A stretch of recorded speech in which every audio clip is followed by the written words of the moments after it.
Luego de ganarse el repudio de sus aliados al provocar a Rusia, Emmanuel Macron ha vuelto a salir en las primeras planas por algo vergonzoso. Resulta que ahora ha dado marcha atrás a su napoleónico plan de atacar Rusia. ¿Este es el futuro que le espera a los demás occidentales? J nos habla de esto junto a Roberto de la Madrid. Los detalles a continuación.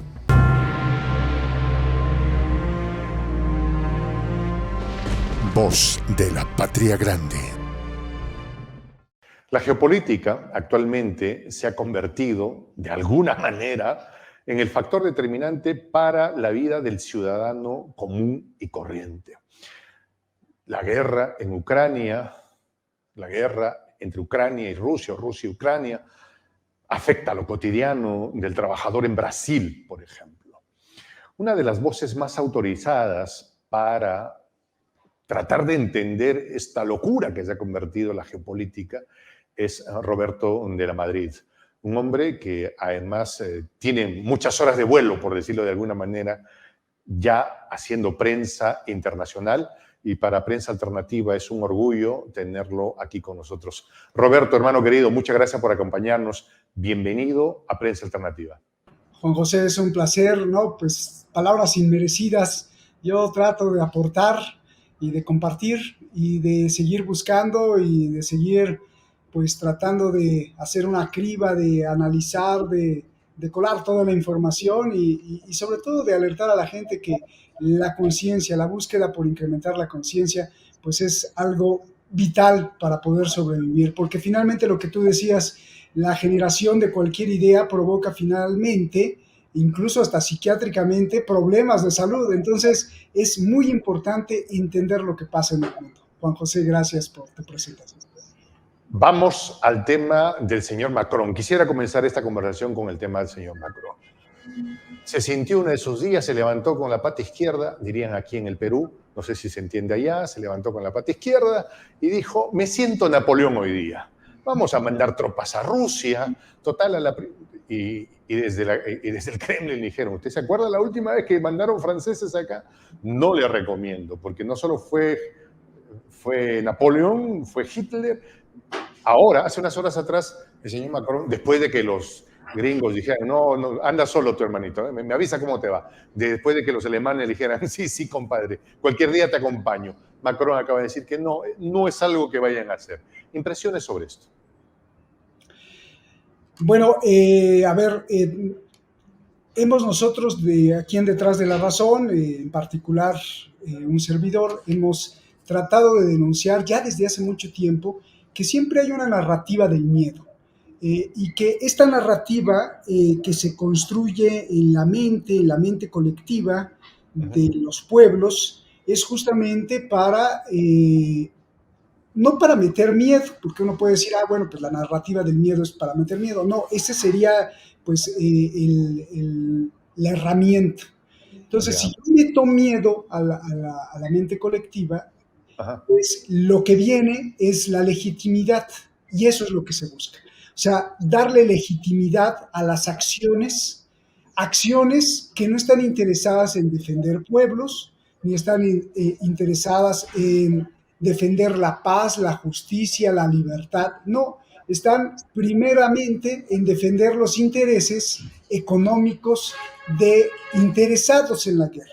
Es decir, corporaciones y fábricas de armas, y si no son corporaciones ni fábricas de armas, entonces viene lo segundo, que es el movimiento geográfico, es decir, dónde quiero imprimir más fuerza para poder apropiarme de los recursos, quizá no de esa tierra, sino de las que están allá, porque esto me sirve de cuña para poder seguir presionando, digamos, a los rusos, para poder algún día fragmentar Rusia o hacerla una unión de repúblicas pequeñitas que no tengan una nada que ver con la otra, y así yo poder dominarlo. Entonces, creo que la narrativa del miedo está funcionando, es viejo, pero sigue funcionando y sigue metiéndole temor a la población. Y hoy Europa está, creo que a nivel de calle, a nivel de pie, de gente de a pie, pues sí está atemorizada.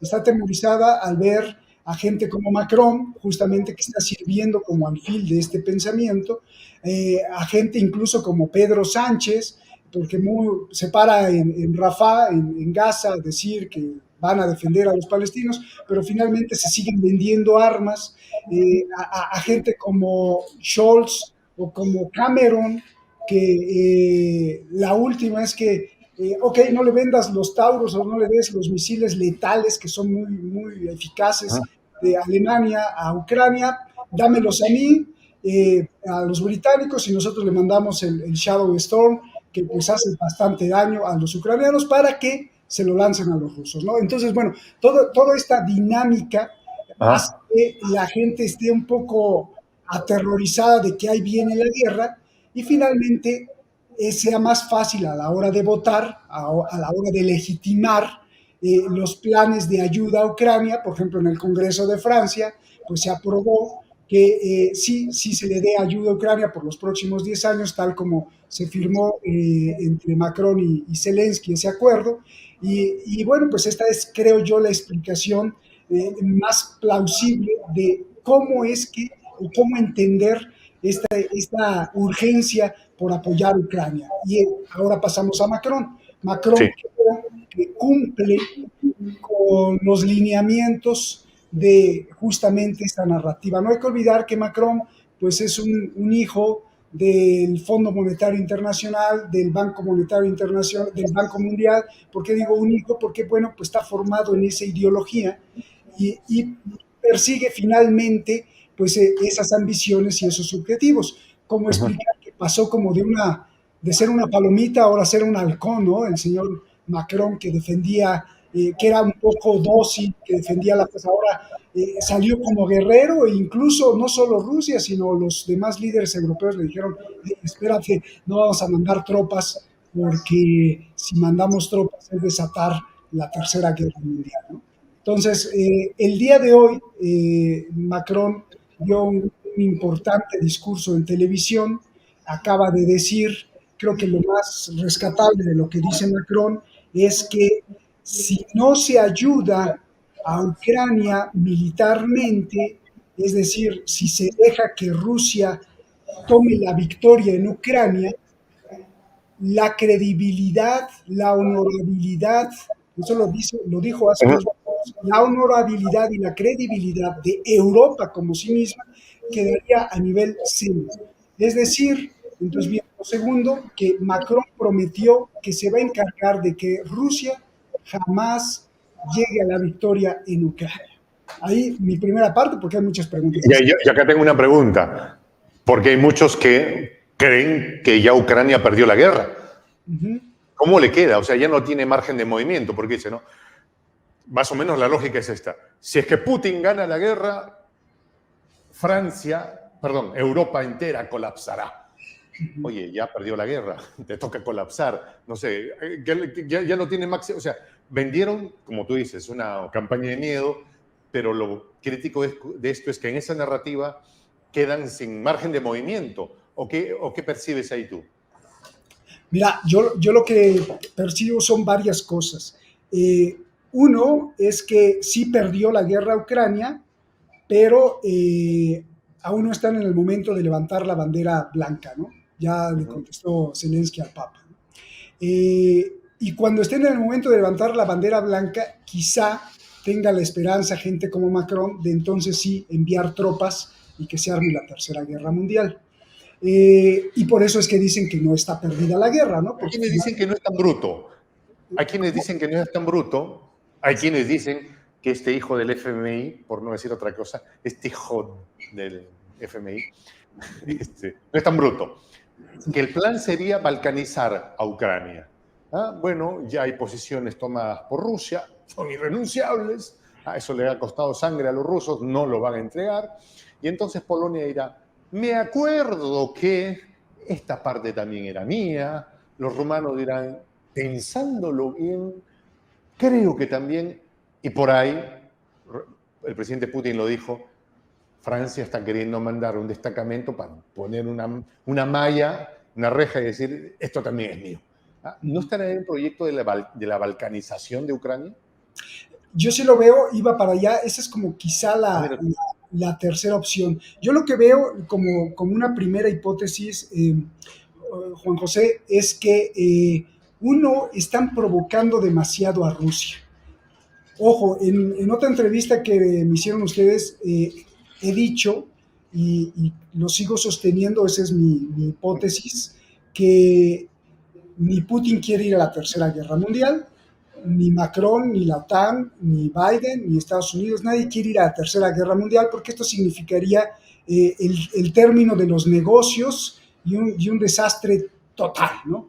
Habrá algunos locos que sí, pero institucionalmente no lo creo todavía que quiera nadie ir a la Tercera Guerra Mundial, pero lo que sí creo es que quieren cansar a Rusia, o sea, estarle picando por un lado, picando por el otro, picando por un lado, y qué mejor hacerse los mártires. Imagínate el escenario número dos, no ahora, porque también lo dijo en el discurso de hace media hora Macron, que no se descarta el envío de tropas francesas a Ucrania, pero que en este momento no las van a enviar, ¿no?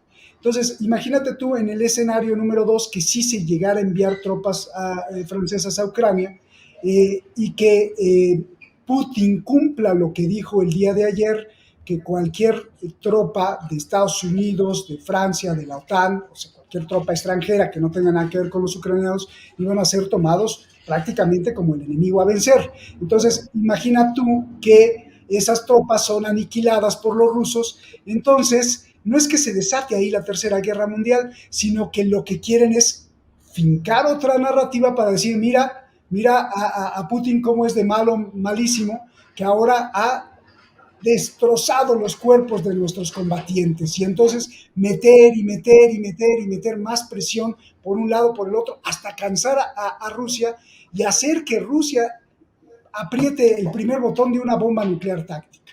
Esa sería como la hipótesis número dos, que es muy complicada, pero que está en la mente de algunos locos, ¿no? Porque entonces así sí se uniría todo, incluso todo el mundo, en una narrativa contra Putin de decir, él es el malo, está matando soldados franceses, pobrecitos soldados franceses solo fueron a ayudar, fueron a llevar a la comida, no sé. Este sería el segundo punto, ¿no? El tercer punto sí sería el cual yo creo que Estados Unidos, sobre todo sus corporaciones, lo que quieren hacer es dejar en Ucrania una guerra de desgaste a largo plazo, antes de balcanizar. Mucho antes de balcanizar, dejar una guerra a largo plazo. Y hace unas 2 semanas nosotros hicimos un programa para ver las ganancias. Y las ganancias, por ejemplo, de las 5 poderosas del mundo, las 5 petroleras o empresas de hidrocarburos como ExxonMobil, Total, Chevron, pues son alrededor de más de medio billón o medio billón de dólares. Son 500 mil millones de dólares de ganancias solo por la guerra en Ucrania. Esto te habla muchísimo, muchísimo de que las corporaciones de hidrocarburos de Occidente, como Total Energies, como ExxonMobil, como Chevron, como BP o British Petroleum, no van a dejar y tienen el dinero suficiente para pagar mercenarios para que ese fuego siga ahí por un buen rato. Porque o sea, están facturando con la sangre de los ucranianos. están facturando más de 500 mil millones de dólares. ¿Sabes qué es eso? Más de 500 mil millones de dólares. Esto significa que es más o menos, ya casi le llegarían para estas fechas al presupuesto militar de Estados Unidos. Entonces, ¿y esto por qué? Con eso compras 2 veces Google. ¿Por qué están facturando esto? Bueno, pues porque las sanciones prohibieron el petróleo y el gas ruso, sobre todo el petróleo, y entonces ahora las empresas occidentales, sobre todo las que están en Estados Unidos, pues es el paraíso. O sea, están vendiendo hidrocarburos a Europa como nunca antes, ¿no?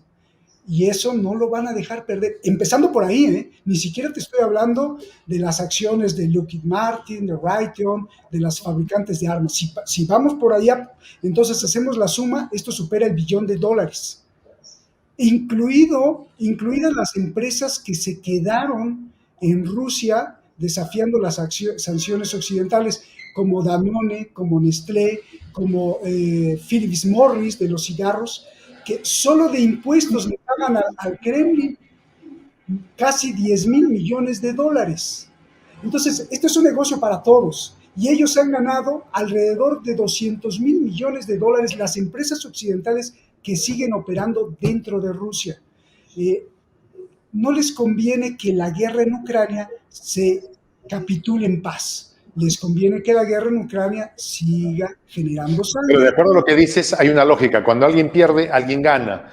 Si estos están facturando bien, los rusos no están perdiendo. Las cifras indican que ellos han Menos. comenzado a facturar. Los que están resultando reventados en su economía son los ciudadanos de a pie europeos. Los ciudadanos Sus élites están europeos, claro. comiendo caviar, pero su gente está... ¿Tú crees esta situación política sostenible en el tiempo? No, yo creo que hay una intención desde hace mucho tiempo. Recuerda que la fundación de Estados Unidos siempre vio con desdén, independientemente si sean los mismos de la City de Londres, pero la fundación de Estados Unidos, desde el principio y hasta el día de hoy, siempre ve con desdén, entre comillas, desdén a las monarquías. O sea, ellos enarbolan la bandera de las democracias y entonces, pues el rey de España, la reina de Inglaterra, todos nos ven con desdén porque nosotros somos la democracia. Y ese desdén implica el desbaratar algún día también a Europa. No me gusta esta Europa intelectual, contestataria, que enarbola supuestamente los principios de la libertad, de la El igualdad. gringo que no le gusta hablar como gringo y se siente bien con el dejo inglés, más o Entonces, menos. entonces, si tú te fijas, los esfuerzos tanto de Donald Trump como de los demócratas siempre han sido fracturar a la Unión Europea, siempre han sido ese intento de fracturar, por un lado exigirle más cuotas porque si no, no te voy a defender, estas amenazas, el introducirle tratados de libre comercio para dejar a los productores europeos pues en mala posición, la importación de aluminio que hace Europa de Estados Unidos, o sea, siempre ha sido estar machacando. ¿Por qué? Porque la producción, por ejemplo, poética, filosófica, intelectual en Estados Unidos es muy pobre. ¿Dónde está esa producción? ¿Dónde está esa producción que levanta la voz o que levantaba la voz? Pues es en Europa. Y eso la tecnocracia de Estados Unidos nunca lo ha visto bien. Entonces yo sí siento que hasta el día de hoy sigue permeando esa intención de desbaratar a Europa. Y si se fragmenta, mucho mejor, porque entonces la competencia solo será con China. No olvidar que hoy la Unión Europea, unida porque está más desunida que nunca, pero unida, representa un Producto Interno Bruto igual que Estados Unidos, igual que China. O sea, ahí es Sobre esto que dices, hay algo que me llama poderosamente la atención, o me viene el recuerdo inmediato de algo que hace un par de días o menos el presidente Putin dijo, ¿no? Europa, esa élite que gobernó Europa, destrozó a los pueblos del África, explotó a los pueblos de Latinoamérica, lo mismo que en el Asia, y esa élite se hartó de hincharse la panza con carne humana y llenarse los bolsillos con dinero extraído vilmente, ¿no? La danza de los vampiros va a acabar, ha dicho el presidente Putin. Es como una visión pronta de lo que podría pasar en esta lucha cainita de lo que tú dices, ¿no? El gringo diciendo no hablo como los ingleses, vamos a romper este modelo y vamos a cobrarles por nuestra usanza de la OTAN. O sea, ¿cómo ves tú ese escenario? Lo veo pues muy bonito, y las palabras de Putin pues muy bonitas, pero yo no lo veo. No lo veo porque, pues, uno, los imperios siempre son los imperios.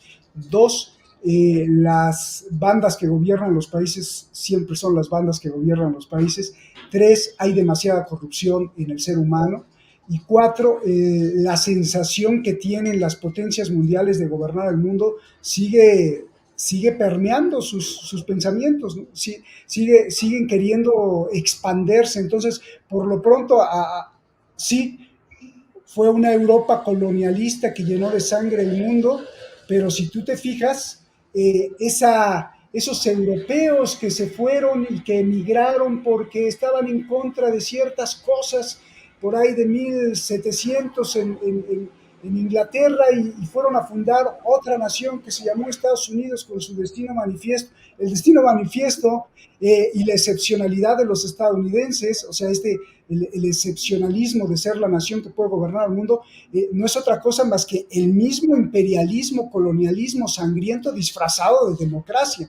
Entonces, pues sí, se podrá extinguir el buitre de Europa, pero pues ahí está Estados Unidos participando en prácticamente todas las guerras que tenemos en la historia contemporánea, y no creo que sea tan fácil extinguir, no creo. Ambiciones imperiales de Putin de celebrar su próximo cumpleaños tomando el Reichstag, ¿es posible? O sea, es lo que se está vendiendo, ¿no? Si nos descuidamos, no sé, Putin la próxima estará vacacionando en las Canarias. ¿Ah? ¿Qué hay ahí sobre eso? Porque es lo que la gente ve, ¿no? Le cuentan eso por la televisión. Impresiones.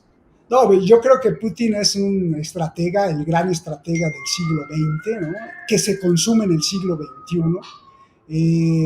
Es uno de los pilares de la historia contemporánea universal. Putin no se puede, el mundo no se puede entender geopolíticamente sin Putin, pero Juan José, yo creo que no hay que olvidar, Ajá. esto es muy importante, porque yo no defiendo a Rusia jamás, y mucho menos defiendo a Estados Unidos, mucho menos. Simplemente lo veo como, como un investigador y analista de los fenómenos del mundo. Y lo que te puedo decir es que, lejos de las ideologías, no me gusta entrar a ninguna ideología, no hay que olvidar el pensamiento sionista. No hay que olvidar el poder del pensamiento sionista y sobre todo sus activos, que son hechos reales. Se pueden manejar muchos discursos, y me lo decía mi abuelita, de la palabra al hecho hay mucho trecho. Se pueden manejar muchos discursos y todas las cosas, pero lo que importa al científico, en la física, por ejemplo, y al científico social, es el hecho, o por lo menos el fenómeno. Y el hecho es que Rusia también, hace unos años, yo lo decía cuando estaba en Irán y no les gustaba, decía, a ver, nosotros hemos denunciado las atrocidades que hace Israel, pero Putin, por el otro lado, invita a Netanyahu como su invitado de honor para celebrar el Día de la Victoria cuando vence Rusia o la Unión Soviética, ex Unión Soviética, a los nazis. Y como invitado de honor está el primer ministro Netanyahu, después de que ordenó la guerra de 50 días del 2014, que fue una lluvia donde mató a prácticamente casi lo que está matando ahorita en un genocidio del 2014 durante 50 días. Entonces estaba Obama y a la misma Hillary Clinton le enviaron a decirle a Netanyahu, ya párale porque esto es una carnicería. Después Putin lleva a Rusia a Netanyahu. Entonces no hay que olvidar muchos de los rincones donde sigue el pensamiento sionista, y no solo teniendo en cuenta que la cantidad de judíos rusos que están en Israel es grande.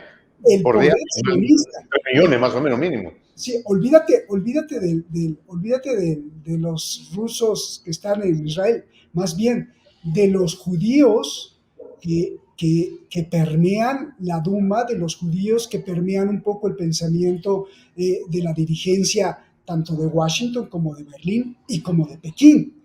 Entonces, nunca hay que olvidar todo ese jalón de intereses que tienen y todo el poder que tienen, aunque muchos digan que se les está acabando, pero a los Rothschild o a los Rothschild les gustaba dar dinero a un bando y al bando contrario. Y no hay que olvidar que Macron trabajó para ellos. fue su CEO, por no decirlo de alguna medida. Entonces, Donde, eso donde es muy importante no olvidar. Sí. hay un espacio donde esa fuerza económica tiene poco campo de movimiento. China. China está muy lejana de esa cultura judeocatólica, judeocristiana, ¿no? Confucionistas, budistas, tiene una mirada muy distinta, no tan afincadas en el sentimiento de la culpabilidad, ¿no? Muchos de nosotros alguna vez hemos ido a misa y hemos escuchado que por mi culpa, por mi culpa, por mi gran culpa, y el chino no entiende eso desde su mirada. ¿Cómo ves el desarrollo de esta China que viene de un Deng Xiaoping que convirtió, como alguien me explicó hace unos días atrás, de las cancillerías en ministerios de comercio exterior, a sus embajadas en agentes de negocios y que hicieron mucho en penetración económica, y luego un Xi Jinping que evoluciona más y comienza ya a tener mucha más influencia política, comienza a tener mucho más, evoluciona del Deng Xiaoping a ser no solo el que te vende, sino al que ya tiene una opinión formada sobre la política. ¿Cómo ves el desarrollo de esta China? Yo creo que la alternativa son nuestros pueblos de América Latina, el tuyo, el mío, y ojalá que se logre entender. Disculpa que por ahí anda mi perro. Esas son las cosas mágicas de estas cosas, de este Claro, programa. los recibo con mucho gusto en la casa. Mira, déjame ver si lo pueden callar. No. A ver, estamos con Roberto de la Madrid haciendo un análisis de la geopolítica. Sí, Hermano querido, adelante. sí, mira, a mí me parece hermosísimo que se haya llevado a cabo las primeras fases del socialismo en China.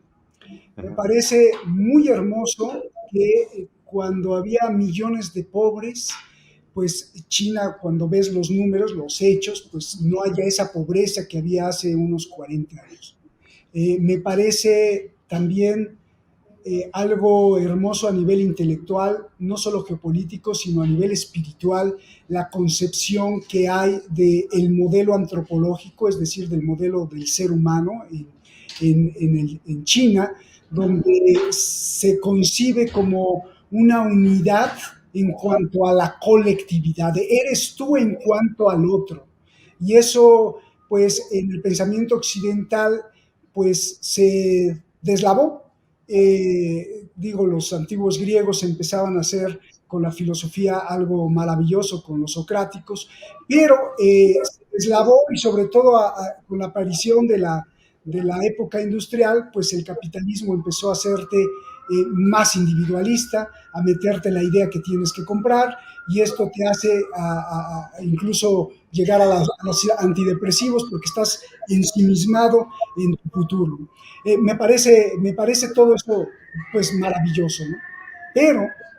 Pero hay pinceladas que no me gustan también. Cuando dijiste que está muy lejos, no sé, yo no lo sé y no lo sabremos porque tendríamos que estar dentro del Partido Comunista, qué tan lejos estén.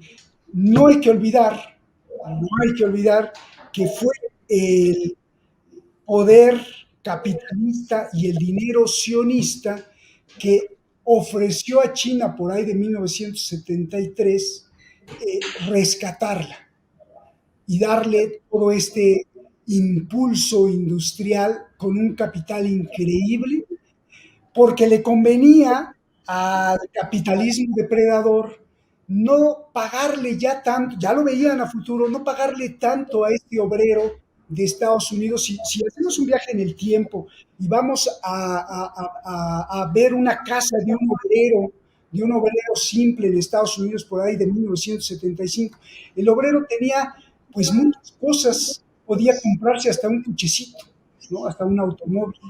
Eh, ya no le convenía a Estados Unidos porque veían que a largo plazo ese modelo se iba a agotar, entonces le convenía hacer la máquina en otro lado. No es que fueran altruistas por darle a China, sí. Entonces vieron una gran oportunidad de negocio y fue el dinero de Estados Unidos, el dinero sobre todo de las corporaciones sionistas, que impulsaron el poder económico de China por ahí de 1970 y tantos. De hecho, eran secretos los viajes de Kissinger para acercarse al Partido Comunista. Después, pues ya se supo que pues, esos secretos no eran tan secretos. Entonces, no sé qué tan distante. Y antes de morir, Kissinger hizo su viaje número 100. Kissinger es uno de los alfiles más grandes que defendió a capa y espada, no solo el pensamiento sionista, sino la idea de consolidar un Israel. Y Kissinger llevó la sangre y muchas guerras al mundo. Entonces, llega Kissinger hace unos meses, antes de morir, recibido por todo el Partido Comunista como si fuera un profeta, y por Xi Jinping como si fuera un profeta. Es un amigo y siempre será un amigo de China, y lo puedes estudiar incluso en el rostro, en la cara de Xi Jinping, con una alegría que recibe a Kissinger. Entonces, yo no sé, basándome en hechos, planteando la hipótesis, yo no sé qué tan lejos esté, qué tan distante esté, tan descomprometido esté. Pero ¿no será que la geopolítica no tenemos que entenderla en un parámetro del blanco y negro, sino precisamente en esa gradiente de grises en las que precisamente, y en eso sí estoy absolutamente de acuerdo contigo, la patria grande, los pueblos de Latinoamérica y el Caribe tienen que entender que tenemos que ser jugadores? Y en este aspecto es claro, tú tienes a los rusos que se enfrentan al poder de Occidente con las variantes de influencia sionista que pueden tener. Y como no, las mismas que vas a encontrar en Estados Unidos. No habrá sionistas en el Partido Comunista Chino, probablemente, pero sí muchos que han hecho negocios con ellos. Pero es la realidad que hay, es lo que tenemos. Y en ese mundo tenemos que aprender a crecer, a unirnos. No sé qué opinas tú sobre eso. Probablemente sí, pero eso es justamente lo que denuncio yo, que siempre hay que tener cuidado porque no sabemos hasta qué punto la infiltración del capital sionista esté presente. Y eso pues es un grave problema porque ese capital le gusta darle poder a las guerras, darle poder a la fabricación de armas, darle poder a la fabricación de cosas que no son para la defensa de la humanidad. Y efectivamente, a mí me encantaría una China completamente despercudida, prolija, limpia, sin ningún compromiso. Eso no va a pasar porque somos humanos. Entonces, sí, lo que yo denuncio es hay que estar siempre con el radar abierto y ver y tratar de entender por qué los movimientos son así, por qué finalmente pues siguen las empresas en China, como Nike, tengo una amiga que es una de las superdirectivas ahí de Nike, bueno, conocida, y bueno, pues siguen produciendo, y sí. Entonces, ¿cómo me gustaría ver el proyecto socialista en su segunda etapa cuando va rumbo hacia el comunismo? A mí me encantaría.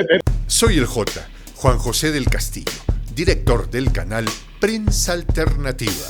Si quieres ser parte de la comunidad de la Patria Grande, suscríbete a nuestro canal.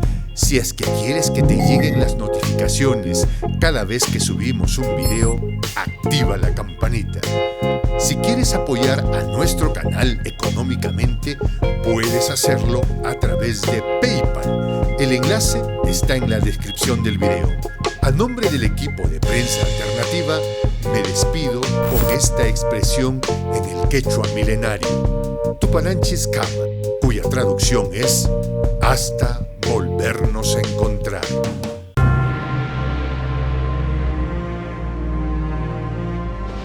Voz de la Patria Grande.